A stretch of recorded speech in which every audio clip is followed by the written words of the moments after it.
there! In today's video, I'll show you how to measure your heart rate with the help of your Google Pixel Watch Second. Let's get started. As a first step, you would need to open Google Play Store and download the application which is named Fitbit. While you'll be setting up your first Google Pixel Watch Second, it will suggest you to download this application. But if you haven't do that, you would need to do it now. After you have downloaded this application, click on this button which says Sign in with Google. Here you would need to choose the same account that you are using on your watches and click Continue. After a few whiles, you would need to accept some terms and conditions of usage, and then you'll be on this page. Now, we would need to add our watches into this app. For that, click on this icon which you can see on the left corner, and here click Add Device. Then here you would need to choose your Google Pixel Watch Second and click Setup.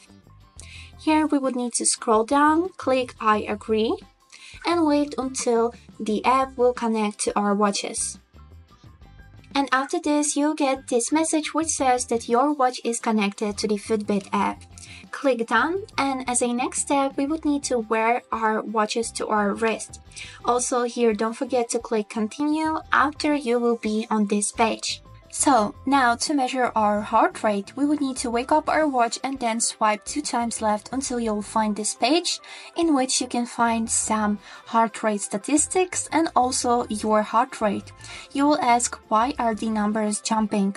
That's because it's measuring your heart rate in a lifetime. That means it's showing your current heart rate right now. And in 5 seconds it can be different and it will be shown on the screen. And that's it for today. If we will click on it, we'll be able to find more info about the heart rate range BPM and also data from this week. And that was all for today. I hope this video was helpful for you and thank you so much for watching.